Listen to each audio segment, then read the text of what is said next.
Hey, what's going on, everybody? Welcome to another episode of Whistlekick Martial Arts Radio. Today I'm joined by Sifu Michael Martin, and we're going to start chatting in a moment. But for those of you out there, if you're new, go to whistlekick.com. See all the things that we're doing. We do all kinds of stuff. In fact, Sifu and I were just chatting. He said, well, tell me more about what you do. And it was a list, right? We've got a long list of the things that we do. They all interrelate. And if you haven't been over to that website in a while, you might be missing out on some of the new things that we're offering.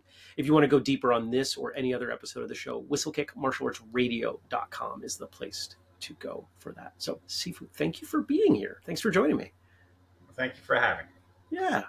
I know a little bit about you, and not even by name. It's more just Victor. So folks out there, some of you know that Victor Guarino is part of our team, and I talk to him at least once a week, most weeks.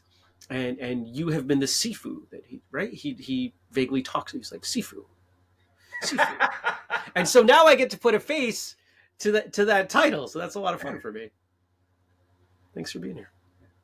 Well, I've been training for over 40 years. A little while. Yeah. A couple minutes. And my primary arts at this point, well, I started out in Shotokan. Okay. And transitioned into Shaolin Tiger. And from there, Tai Chi and Bagua, which is my primary focus. You just make like making big turns, right? That's not a slight veer on the path. I mean, not and our longtime listeners know, I'm not disparaging anything, but quite often the arc that we get is I started maybe in Shotokan and I went to Shito-ryu, right? Staying within karate, and you're going Shotokan, Shaolin, right? Like, just it's a big jump. Well, it from the outside, it might look like that. Okay.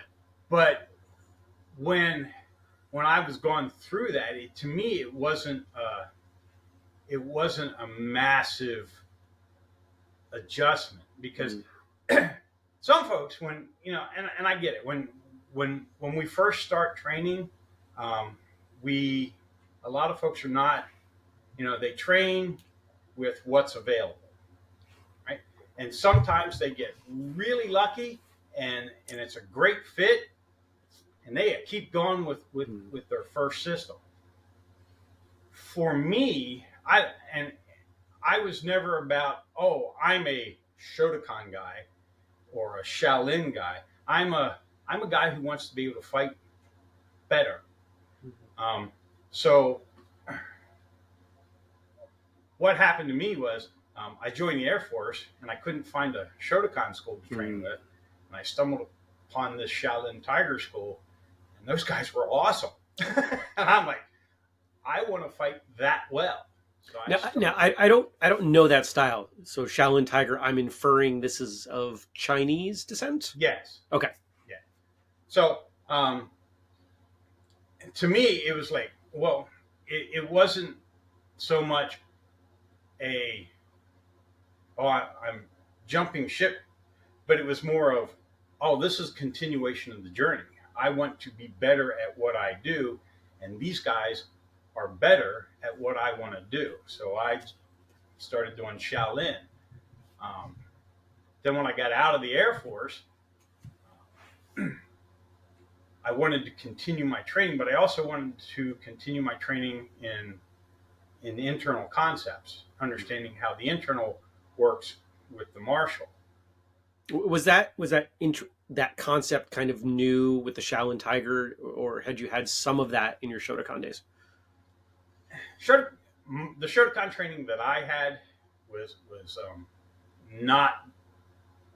There wasn't a whole lot of talking about what's going on the inside, or chi, or anything like that. And dare I say, when you first start and you're a young guy, that internal stuff, I really don't think you need it when you start. You need to learn how to fight. If martial arts is what you want to do, you've got to develop the martial skills. And I think, from my perspective, when I started in Shotokan, the Shotokan school I started in, I thought they did an excellent job of instilling the fundamentals, instilling fighting spirit, which is essential for any art. So I got a lot out of my Shotokan training.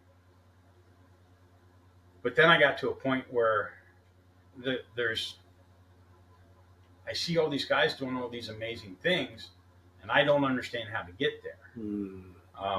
So when I found this Shaolin school, and the teacher was willing to help me make the next step, and part of his training was there was a Tai Chi component. That's where I got introduced seriously to Tai Chi, along with the Shaolin.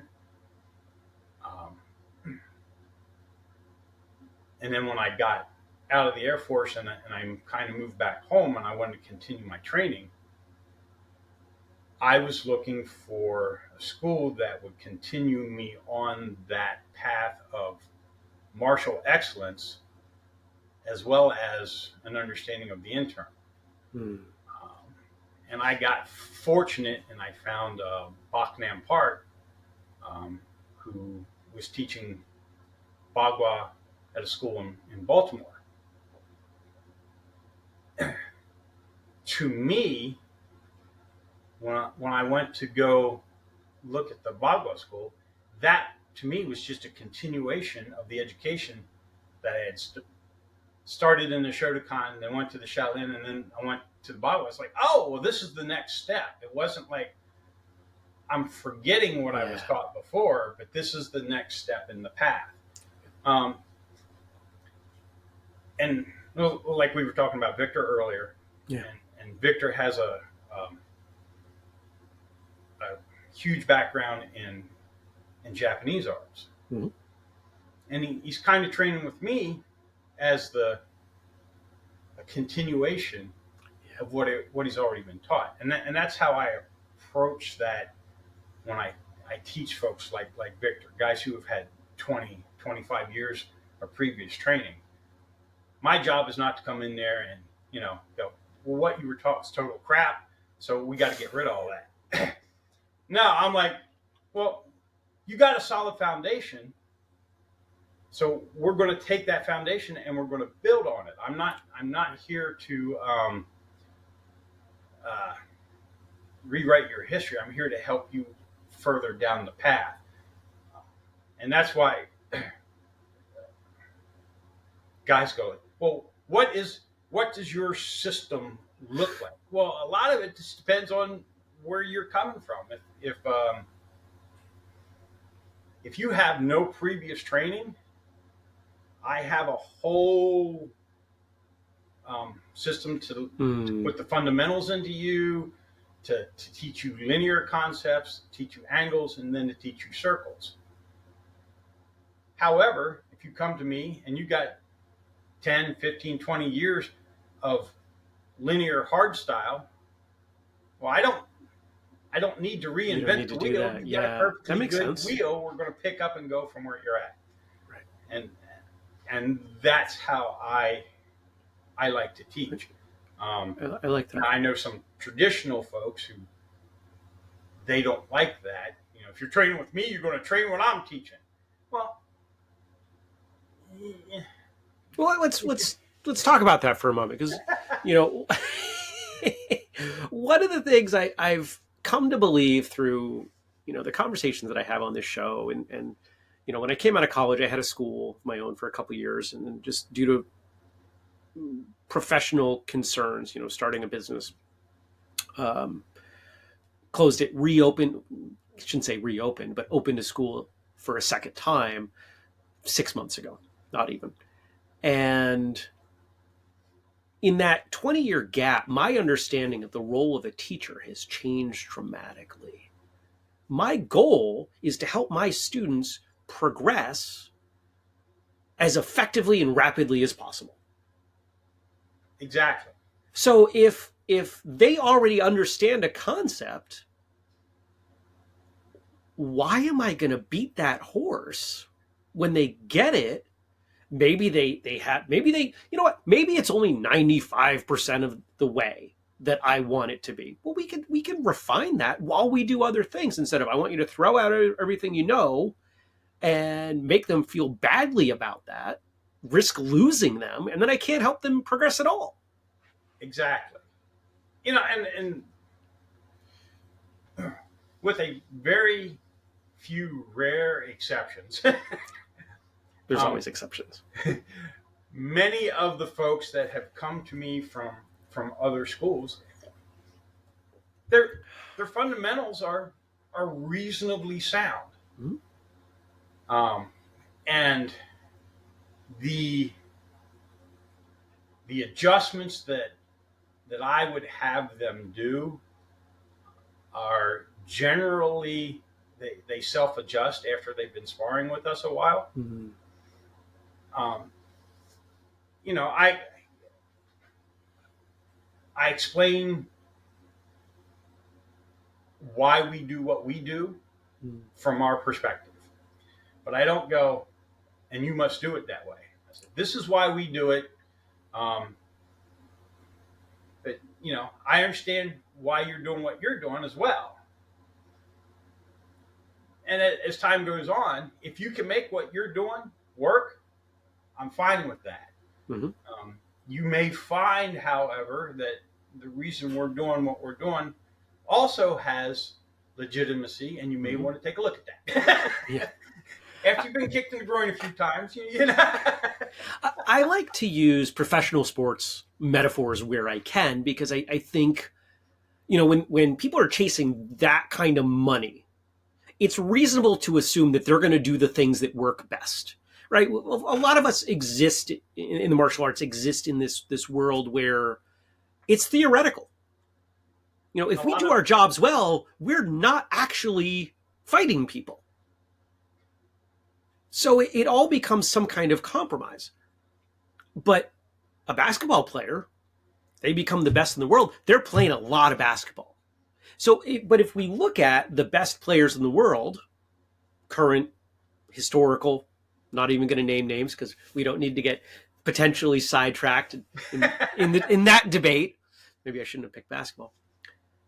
Everyone's shot looks a little bit different. If you're a great coach and you get somebody, some high-end recruit out of college or even high school, and you look at them and you're like, the shot is not great. It's ugly, but it works for them. Why would you change that? Exactly. You know, unless the long-term benefit is worthwhile when they go through that awful relearning process, which it usually isn't if they've gotten to that point. I don't see the value, and it sounds like that's what you're saying. Yeah, and one of the things that I tell my students, especially my senior students, I am not trying to make you look like me. I'm trying to make you the best you can be. And then when my senior students get together and I say, you guys see each other train, and every last one of you knows that none of you move the same. And there are lots of different reasons for that. I mean, different body types, different injuries. I have some retired Army guys. I have some guys who are about to retire out of the Army, and my son who just got out of the Army. The Army does bad things to your body, and everybody I train that's been in the Army has some sort of injury. So we make adjustments for that, but they all move well, and they are all functional in terms of applying it. Does it look like mine? No. Some of them actually look better, and that I'm great with that. But even when it comes to that, my goal is not so much to make forms champions. My goal is to make guys who can apply the movements functionally. They know what that movement's for, and they know how to apply it. They also know how to adjust that movement when they get attacked wrong. That was one of my teacher's favorite sayings. Is what are you going to do when they attack you wrong? I love that. We have to learn to adjust. Yeah. So that's what I'm trying to get my guys to do. I will teach you the principles, because that Bagua is an art of principles. It's not necessarily an art of techniques. Back when the Bagua journal was being published, one of the classic lines from the journal was, "How many different styles of Bagua are there?" There are as many different styles of Bagua as there are people teaching Bagua. And that's mainly because adjustments were readily made based on the individual's body type, their previous training, all that sorts of stuff. And Bagua is an art of principles. It's not, did you execute that technique exactly the way I did, or do you understand what you're doing there? If you understand what you're doing with the technique, it becomes much easier to make adjustments to make it functional. Yeah. And that's my goal. That makes sense with my folks. That makes sense. So I want to rewind, because, especially if we look at the contrast of these sort of bookend things, Bagua being principles. And you said something in there, and I want to preface this for the audience. In no way am I disparaging Shotokan. I trained Shotokan, earned a brown belt in Shotokan. Very proud of that, and think back very fondly of that time. One of the criticisms that I have heard levied at not necessarily specific schools, but Shotokan broadly, is that quite often the goal is to make everyone look the same. And well, my Shotokan teacher, he told me that that's what impressed him about the Shotokan school. Everybody was the same.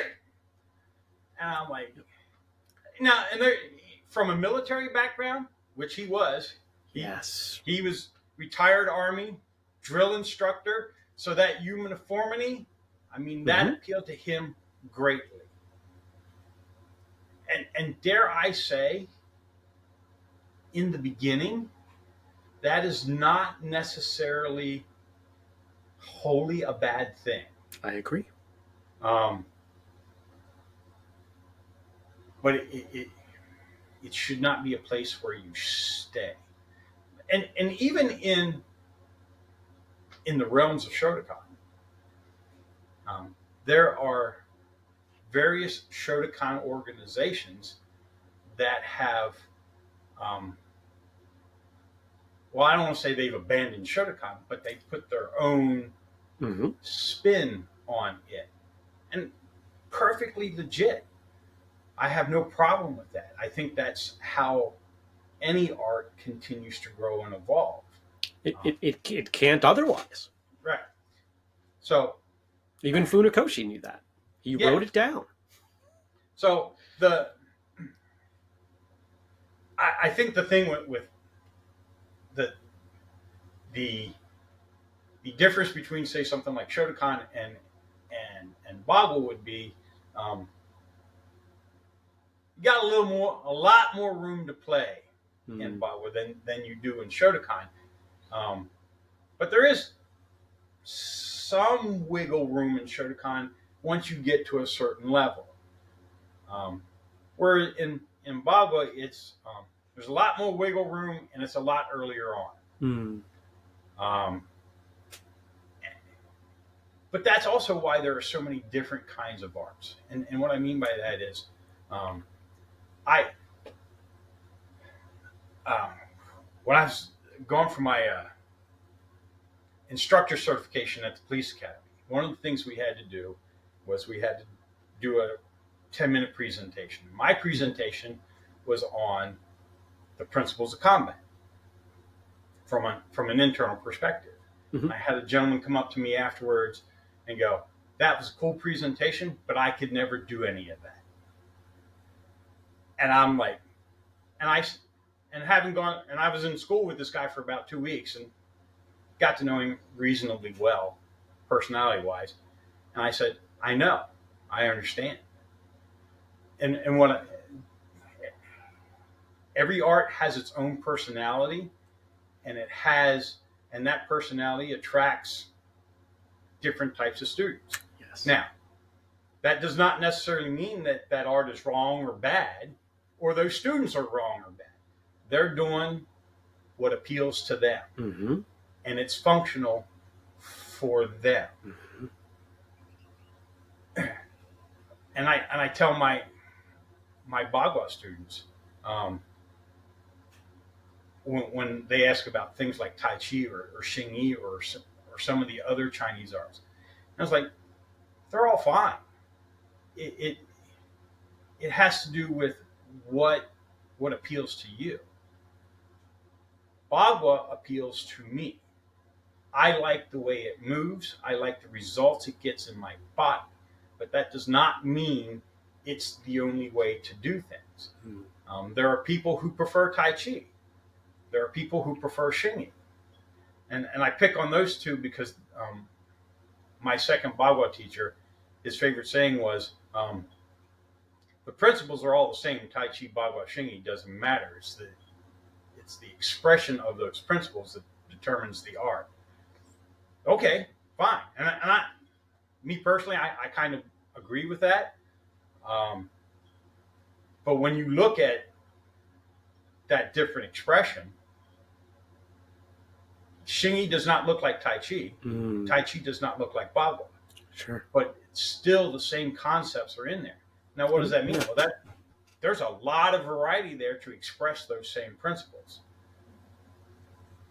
And that's based on the individual. Mm-hmm. I'm not going to say that, well, Tai Chi doesn't work because it doesn't do the Bagua way. Nah. But in the same concept, I like to watch videos of other arts because I as I've gotten older, I figured out that that's how I'm going to learn how to pull more stuff out of what I already do is by watching people do their stuff. It's almost like cross training is a wonderful way to progress in your own stuff. Yeah, yeah. And I watch these guys who've been doing their arts for decades, and they are obviously well practiced and very strong. But then I look at how they're moving, and I'm going, well, it's working great for them, but that is not how I want to move. And at a certain point, I think, especially if you're going to continue on, you're not just trying to get a black belt, but you're making martial arts a life path. Well, at some point, you have to pick a path so that you can go in depth into that path. That doesn't mean other paths are wrong or bad. It means you got to pick one that you like and explore its depths. And it also doesn't mean that I can't appreciate somebody else who took their path and explored it to its depths. Yeah. But when I look at those guys, I'm like, they're very good. They put a lot of time and effort into it. That's awesome, but that's not how I want to move. And I don't think there's anything wrong with that, because I can appreciate the time and effort their kung fu. The art, you can appreciate the art in their martial arts. And I'm not going to say that what they're doing is not effective for them. Why? Well, because they put the time and effort into making that work. One of the things that I have over the years learned to shy away from is when somebody says, "Oh, that technique won't work in real combat." Well, one of the things I've learned from having mistakenly said that kind of thing and then gotten hit with those techniques that don't work in real combat is if you put the time and effort in and you practice it, there's a lot of stuff that can be made effective if you put the time and effort in. Now, there's a bunch of stuff that I have not put the time and effort in that I would never attempt in a real situation. That does not mean it won't work. It just means I have not put the time and effort in. What I hear when someone says that is one of two things. I'm not willing to put in the time and effort to make it work. Yeah. Or more likely, I don't actually understand that technique, when it would be useful, how frequently it would be used. And so instead of me wrapping my head around not understanding something, because that might make me feel badly about myself, I'm just going to dismiss it when someone else does it. Usually done by people who have trained between 0 and some short amount of time, usually on social media. Oh, absolutely. But and I hope I don't step on any toes here. Step away. I have found that the worst offenders for those kind of statements are guys who've been training between 10 and 15 years. And the reason for that is they've been training long enough to get good at what they do. Mm-hmm. But they haven't really looked out into the larger community. Yeah, that was the part I was going to add on. If you didn't, the idea that they probably have experience in one school, one system, one style, whatever it may be, and they haven't cross-trained. They haven't, so within their sparring rules, because let's face it, unless you have full combat and people are dying in your school, which if they are, don't go to that school. But assuming that people are not dying, these are not completely open rules. And whatever the rules are, whether they are structured, codified, we do this, we do not do that, or it's cultural, a good example of that might be the two of you can determine how hard you go as long as you're on the same page, right? So you might have two people that go a little lighter than others, right? Those rules dictate how people move. And if the rules change, the movements can change. Exactly. So I'll share this story about myself because one, I think it's funny, and two, it's extremely embarrassing. You got me hooked. Are you familiar with the Kung Fu butterfly kick? Yes. Okay. Well, for years, I've hurt my back several times trying to learn this technique.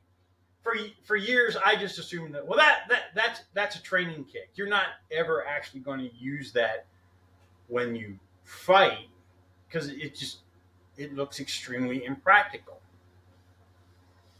Now, I will also say this: I have not put the time and effort into making the butterfly kick a practical kick for me. Mm-hmm. I did, however, have a student who loved that thing. And we're sparring one day, and he throws that first leg up on the butterfly kick, and I go to block it, and the next thing I know, here comes the next kick. Whap! And I'm thinking, well, anybody can get lucky, right? That's beginner's luck, one-time shot, but that's pretty good, making that butterfly kick work. We keep sparring. He hit me with that thing 3 more times because he had put the time and effort into it. And the other thing that I've noticed over the years is it's much easier to hit somebody with something they've never seen before. And that butterfly kick, that was not something that we normally did in our sparring. Why? Because it's not a practical fighting kick. Mm-hmm. Worked that time. And the other 3. Yeah. So what I've learned is, one of the things that I think is funny to me, especially when I hear people talk about how Bagua doesn't work or circle walking doesn't work in real combat, is it's worked multiple times for me in real combat. And primarily because if I'm sparring somebody who's never seen that before, I always get the same reaction. They stop and watch it. And it gives me plenty of time to maneuver into position. Now, I have also seen that happen multiple other occasions where somebody is throwing a technique that the other person had never seen before. Your brain stops and goes, "What is that?" And people will stand there and watch you throw a technique that they've never seen before. Mm-hmm. Now, generally only works one time, but it only needs to work one time. So, you, this is why I try to get my guys to understand, well, you really need to do your research and see what's out there. It's because it's the stuff that you've never seen before that's going to hit you. Mm-hmm. And to be honest with you, they don't even actually have to do it really, really well. I mean, they got to be able to pull it off, but they don't have to be Bruce Lee with it, because your brain's going to go, stop, and go, "What was that?" And while you're doing that, you're getting hit with it. I've seen it over and over and over again, not just in my school, but other places as well. So usually folks get caught with novelty techniques, stuff that they've never seen before. Very few people are surprised by a reverse punch, a side kick, or a round kick. I mean, I'm not saying that stuff doesn't work, but they're not surprised. I mean, they're trying to put a defense up for it. Right. When you throw something they've never seen before, there's going to be that almost they stop because they're watching what you're doing, trying to figure it out. To me, that's kind of the beauty of Bagua. And what I mean by that is, it's not that, oh, Bagua is so much better than everybody else. It's just we're doing stuff so differently than everybody else. We're doing the same stuff. We're just doing it slightly different. It causes that moment of hesitation in a lot of folks. So if Bagua caught on, you wouldn't have that. Yeah, my first Bagua teacher used to say, Bagua to Bagua, very difficult. And what he meant by that was because both guys know what the other guy's doing. Yeah. It's when you don't know what the other guy's doing that things get a little bit easier, or for you. If he doesn't know what you're doing, it gets easier for you. But let's go back to Shotokan. When both guys are using basically the same straight in, hard charging forward tactics, it's not that doesn't work, but when both guys are doing it, it gets harder. Right. But if only one of them's doing that and somebody else is doing something else and they've never seen that straight in, hard charging, well, that can catch you off guard. When I was a kid, as you might imagine, most of us sparred roughly the same. And I got to be probably 13, 14, and I said, I know there are other ways to do this. Say, well, how would a boxer spar? And so I just kind of do that. Or what would my version at the time, being 14 with no training, what would a kung fu practitioner do? And I started to just kind of play with that. And my fellow students were, what are you doing? I don't know what to do, right? It was the same techniques, just done in a different angle. Instead of facing sideways, I faced forward. Or instead of focusing on my feet, I focused on my hands. And it just threw everybody off because everybody got into a cadence of the 5 techniques that they all used over and over and over again. Exactly. And that's everybody's problem. I agree. I'm not throwing stones at the Shotokan house. That's everybody's problem. We get used to what we do. And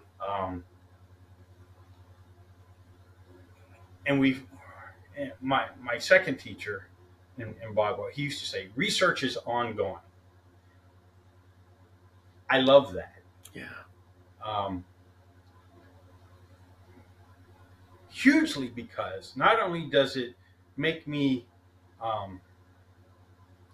go into the depths of the art of Bagua itself, but it also makes me go outside of the art to see what everybody else is doing. Because, and I tell my guys this all the time. I'm truly not really interested in learning, especially at this point in my life, another martial art. But I have to know what those other arts are doing, so I can at least, if I'm confronted with that, put up a good fight. Mm-hmm. I don't want to get caught completely off guard by something I've never seen before.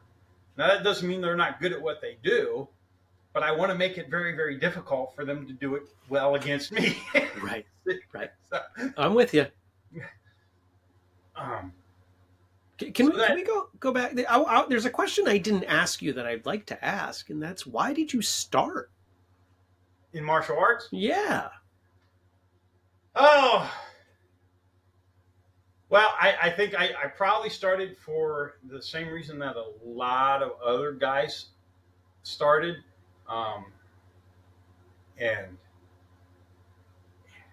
I also tell my students, do not follow my example. Okay. I was picked on and bullied as a small child. And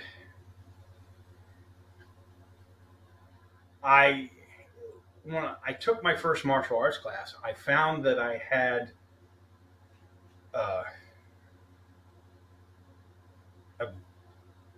I don't want to say talent, but a deep love for martial arts. Now, I will also say this. Once the bullied little kid finds out that he's got some skills, you must pay very, very close attention that you do not become the bully. I, however, didn't do that. And I am grateful to my first teacher that he didn't boot me out on my ear, but it took me a while to figure out that I can't be what I started martial arts to defend myself against. And I'm not saying I was as bad as some of my bullies, but I will say this. I was not interested in backing down if someone chose to test me. How old were you? As I got older and wiser, and especially when you start doing full contact training and you realize that getting hit hurts. Sure does. Well, one of the things that I and this is why I think everybody who is physically capable should do at least 6 months of full contact training. I'm not saying you have to go fight, but you should do the training because it teaches you a bunch of things about yourself. One, which I think is extremely important, is you realize, getting hit hurts, but it's not going to stop you. You learn how to take a shot and keep going. And for real self-defense, you need to know that you can do that. And I think full contact training will do that for you. But it also makes you realize you're not as quick to jump into it for two reasons. You learn it's not as easy to hit somebody solidly as your one steps would lead you to believe. And two, if they do manage to land one solid on you, that's not fun. And if they land it really, really well, you may not be recovering. So,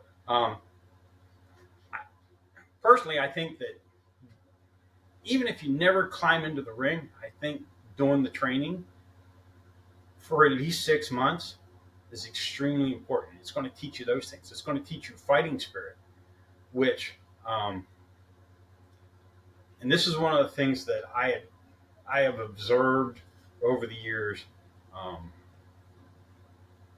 when I see people who do internal martial arts, especially Bagua and Tai Chi.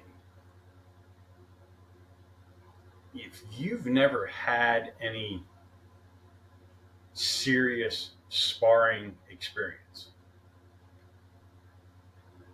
you're not going to be able to utilize Tai Chi or Bagua in a real event because you have no fighting spirit. You have to be able to bridge that gap and take their center and know that you can do it. Well, the only way you can know that is if you've done it lots and lots of times through sparring. You know, one step ain't going to cut it. Push hands ain't going to cut it. Sticky hands isn't going to cut it. You have to be able to say, I can get in there and get this done. And the thing about Tai Chi and Bagua and Xing Yi is you are going in. You are not standing out at range and trying to attack from long range distance. You're going into their center and you're taking their center. Well, you have to know how to do that effectively. And the only way you can learn how to do that effectively is through lots and lots of sparring.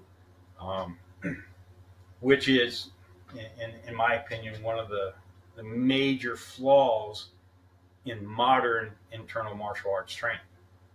Now, I leave Xing Yi out in that equation because a lot of Xing Yi schools, they spar a lot and they spar hard.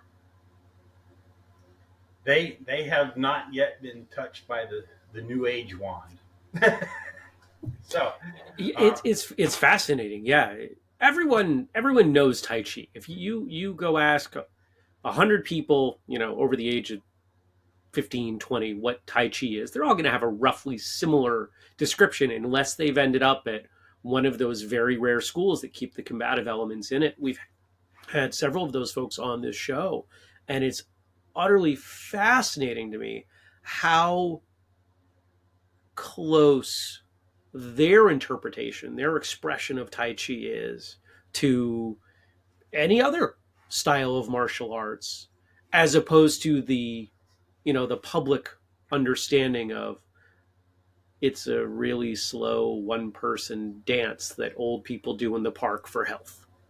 Yeah. I mean, well, I'm glad to hear that that there are more people out there who think like that. Yeah. But you'd be amazed how many people think that we're the ones who don't know what Tai Chi's all about because we want to fight with it. Well, they many of them come from a lineage of 47 generations, and they can have 47 generations because they earn their instructor certification in 6 to 12 months of training, and they got the fundamentals, and no one told them that there was more.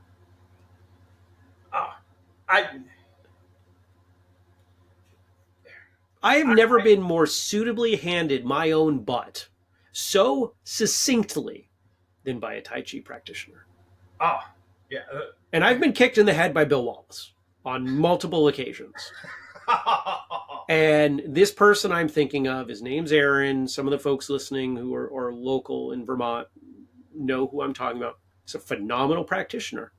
And I have never been so handily and gently dominated in a split second. Now, and this is what I think a lot of times the reason why even skilled Tai Chi guys, they have it gets to the point where their skill level is such that they don't really need to hurt you to demonstrate their skill level. But then what happens is somebody, well, and I'm not saying it's you, I'm just saying, but when that demonstration happens a lot of times, because the guy didn't get hurt, he thinks the Tai Chi guy got lucky. Oh, he just got, and you're like, I have seen, well, my Shaolin Tiger instructor, who at the time was also very skilled in Tai Chi. I saw him spar with a dude, and he and my teacher's moving at what most people would consider Tai Chi speed. The other guy is like 3/4 speed, can't get my teacher off of him, and can't hit him. And a lot of people would go look at that and go, "Oh, that wasn't real. That was fake." Or, and I'm not saying this guy did that, but a lot of people would say if that were to happen to them, "Oh, well, he just got lucky. That's not real fighting." And you're like, and I watch that stuff, and I'm going, "You have no idea. You're lucky he was being nice to you." My second teacher, Bagua teacher, who's also extremely skilled in Tai Chi and Baguas, or Xingyi as well. He's a little grumpier. And he was very well known for if you said you wanted to come do push hands with him and you got froggy, well, he also trained at Joe Frazier's boxing gym. and he would have no problem dropping you. He told me this one story, and I still think it's great. Dude, he teaches free Tai Chi in the park on Saturday mornings. Dude wanted to come back to his house and do little push hands, cross arms, compare skills. And my teacher goes, he came back and he just dropped like he was going to do a deep shove, not Tai Chi push hands, but a deep shove. He said, "I just slipped, came across a hook punch, and down he went." And he goes, when he came to, the guy goes, "Well, that wasn't push hands."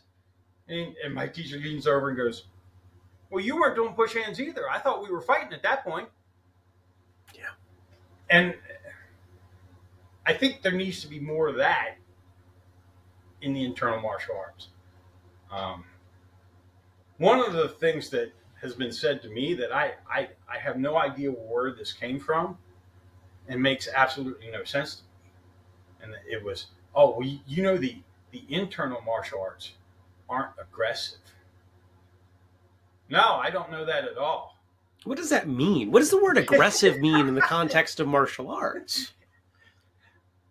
One of the reasons why I started training with Sifu Park was when I went and I watched that class, I'd never seen anything so vicious in my entire life.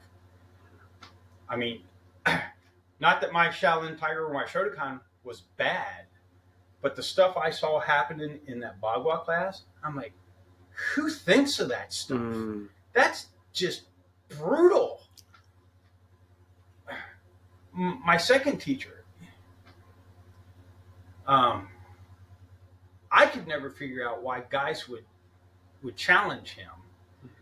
Not only because the reputation he had for dropping folks, but when you look at him, he does not look like a 97-pound weakling. He's about 6'2", solid 200 pounds, and he looks like he'd kill you just as soon look at you because he doesn't care.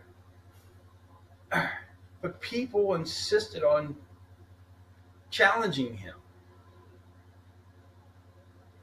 And I'm like, when I started training with my second Bagua teacher, I had probably about 20 years of martial arts training at that time. And I was not the least bit interested in challenging him. He, one of the scariest dudes I've ever trained with. um, and not afraid to use it. So this whole, you know, it's a defensive art. Only if you're using it wrong. One of my Or you could favorite, make the statement that theoretically they all are. well, I think people then like to it goes carve back to, off this, some of these Chinese arts as internal arts, and we've had a number of folks on the show before who actually kind of categorically reject that division. But I think that division was made either to justify what I think most of us can kind of agree is very, very basic level Tai Chi in the park, or to be disrespectful because they didn't understand it. well, it, the that whole internal arts division thing um, can kind of be traced back to the beginning of the 20th century. Um,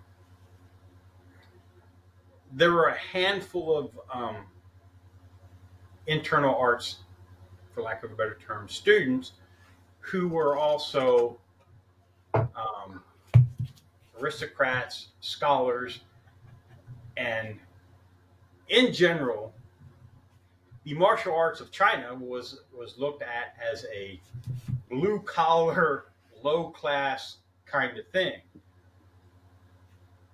So these aristocratic scholars are looking for um, an excuse to justify their training amongst their elitist friends. Mm. So they tried to marry the internal martial arts with um, Daoist I can see concepts. that. That makes sense. Um, and dare I say, they were kind of successful at it. Mm. Um, because I run into people all the time who, who think that Tai Chi, Bagua, and Xingyi were developed in a Taoist monastery somewhere.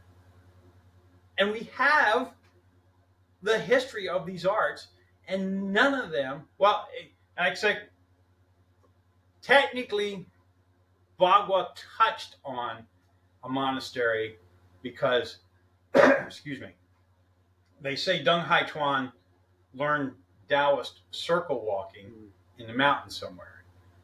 But by the time he came to Beijing to teach Bagua Zhang, he was just using that footwork. It wasn't, he wasn't teaching Taoist meditation. And that's one of the things that I always find amusing is, um, the spiritual enlightenment aspect of the internal arts.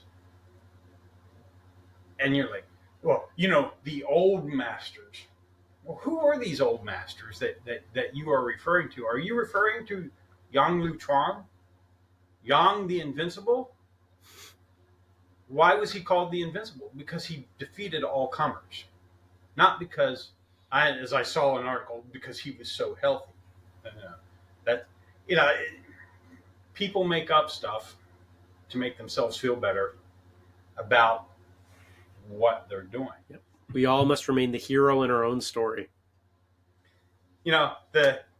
And I don't get it with Bagua is because we know Deng Haichuan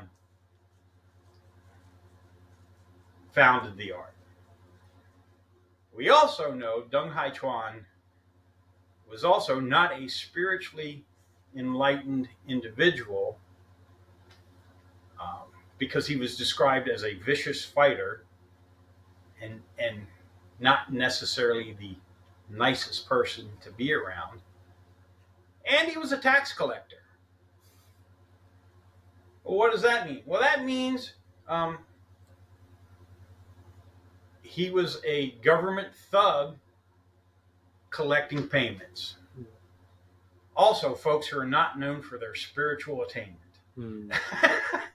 So, but everybody, oh no, he was such an enlightened spirit. No, he was not. He was a very, very, very good fighter. but he was not a spiritually enlightened being. Um, Mm. It's I see as and really I think the internet kicked a lot of this off. I think a lot of people are going, oh, these things that I was taught and told, these things that everyone knows maybe aren't as true as everyone knew them to be. And I think that this is one of those areas that, these internal arts, which I think has been taken in an attempt to say soft and ineffective and something that old people do. Because if there's this stuff over here that doesn't apply to me, I don't have to worry about it. I don't have to think about it. I don't have to train in it. I don't have to worry about defending against it. It's over there, and that means I have less I need to worry about, and my life is exhausting, right? Like I think that's the mentality that a lot of people have had, but it's changing, and I see that as a beautiful thing because the more stuff there is to train, and the more people that are training, the better. Somebody gravitates towards internal arts, if they gravitate towards Bagua or Jingyi, great. If they gravitate towards Shotokan or Ishinryu, also great. and that's my perspective as well. But we all have our pet peeves as we get older. Yes, we do. And I'm just one of these because I've been through the initial MMA craze, Mm-hmm. and when you know back in the early '90s when UFC 1, 2, and 3 all kicked off, and I'm watching that stuff, and I'm seeing the totally wrong response to what happened there. What everybody did was, oh, I have to go learn this new thing because my stuff doesn't work against that. And the appropriate response would have been, I need to train my stuff so that it works against this totally new thing. And nobody did that. So they all went out and they got 6 months of jiu-jitsu training, and then they went back, and then they got their butt handed to them again. Well, why? Well, let's see. You've been doing it for 6 months, and they've been doing it for 30 years. I wonder, right? I think it's coming around to the point. I would like to believe this anyway, where people are beginning to realize, well, there is joint locks, there is throwing, there is groundwork in my martial art. We just ignored it before, but now we have to pay attention to it because there are guys out there who specialize in it. You have to learn that stuff now because there are too many people who are good at it, and you have to be at least good enough to throw a wrench into their game. Mm-hmm. That doesn't mean I'm going to try to be better at their game than they are. I just got to make their game difficult enough for me to get back to a position where my game, I can play my game again. I'm with you.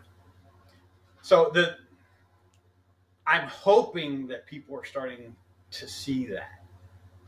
I think they are. I'm with you. We're at a point now, I think, if you look at the high levels of MMA, that there isn't as much differentiation as there was. Yes. And so what's setting people apart? It's the quality of their techniques, the quality of their skill.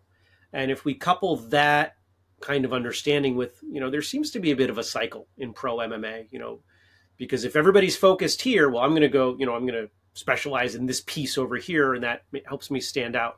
But you go around that wheel enough times, the same people end up on top.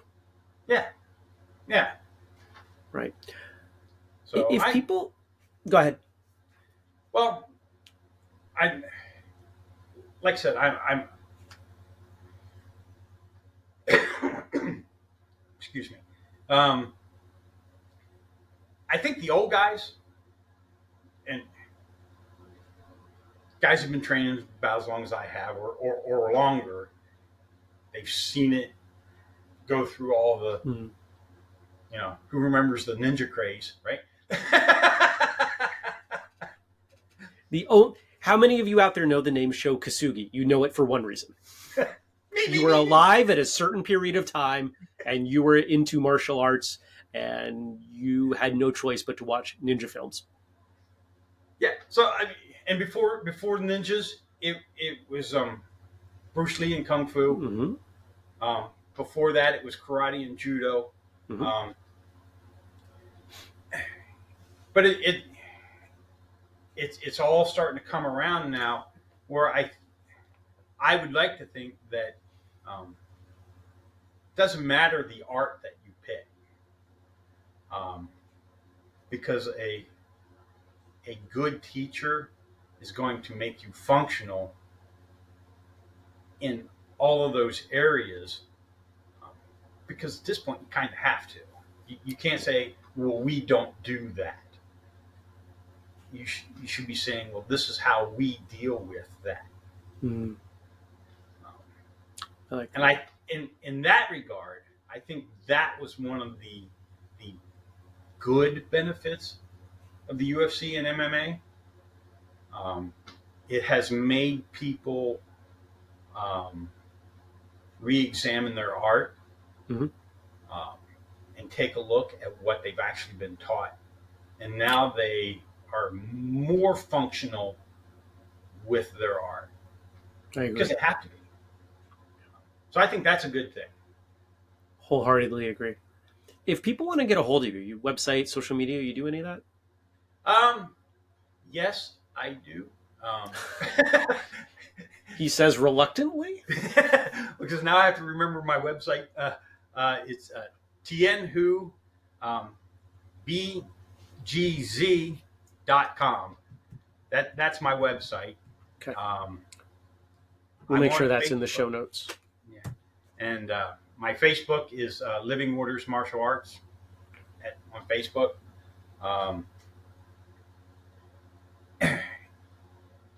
Either one of those will have my email if you want to email me, and the Facebook page and the website also have my phone number if anybody wants to call and ask questions or tell me I'm full of it. We don't get a lot of hecklers, at least. You know where the hecklers show up? They show up on YouTube, and they make very strong, vague claims about the skill or the character of a guest who has been on the show. And I will do one of two things. If it was laid out there in a way that maybe they actually do have something to say, as long as they are mildly respectful. Okay, you've made that claim. Now you got to back it up. They're disrespectful. I just dump it. And you know what? And almost never do they say how awesome I am, because I always tell my students I'm okay. I've been training a long time, and for somebody who's been training a long time, I'm okay. I've learned some things that I am more than willing to share with folks who want to learn them. But at the same token, I'm not going to sit here and tell you I'm the best Bagua guy that ever came down the pike. And, if you don't train with me, you haven't really been taught. There's a lot of freedom in not claiming to be the best at something, isn't there? People have told me you would never make it in the UFC. You're right. I don't want to be there. I've never asked to be a pro fighter. I've never trained to be one. Never thought I might. Even my mother told me, she's like, you might be, you could probably be okay at that stuff, but you don't like to get hit. She's right. I don't like to get hit. Yeah, I mean, and I don't like it enough to want to be a professional at it. You know, I will get hit, and I've been hit enough to know that I can fight through that, but I don't want that to happen again on a regular basis. It is not enjoyable. So, I like being okay. You know, and I'm also, even at this point, I'm very open to hearing somebody else's approach to what I do. Um, and I don't, somebody, well, I'm open to correction. Well, I look at it like this. I know what I do and why I do it, but I'm willing to hear what you do and why you do it. Now, if I like what you're doing and why you're doing it better than what I'm doing, well, somehow it will become mine. But as it should.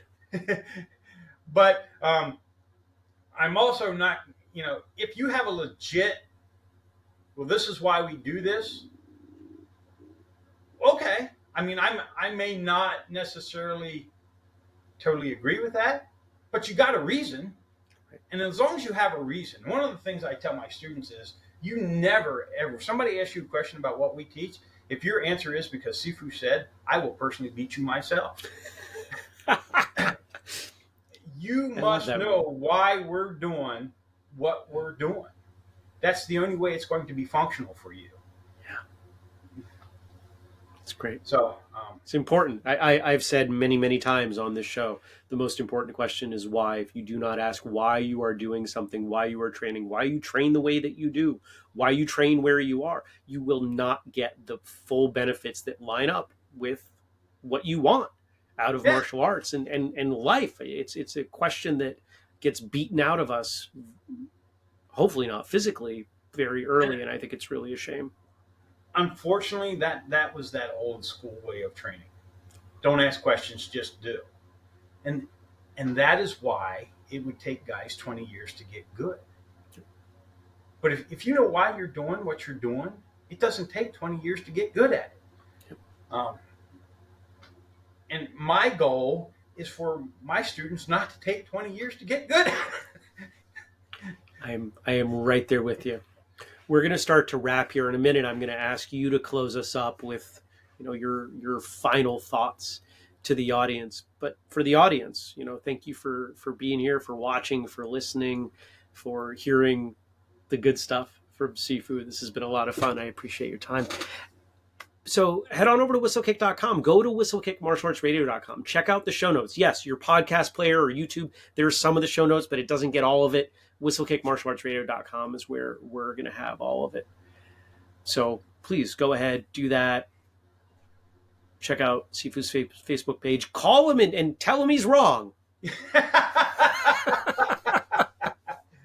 But only if you actually think so. Or, maybe that would be a fun way to call him. And I heard you on Whistlekick and you're wrong. And maybe that would be a great way to start a conversation. But how do you want to close things up today? What are your words to the audience? I think what I'd like folks to take away from this is kind of what we touched there on the end. And know why you're doing what you're doing. That way you can make a decision on whether or not you want to keep doing it. I mean, and in terms of the art you're doing or the technique. If you don't know why you're doing the technique that you're doing or what it's for, it's not helping.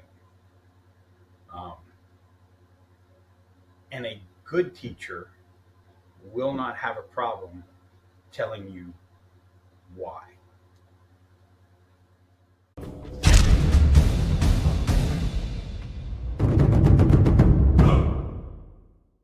but we teach because we're trying to get that.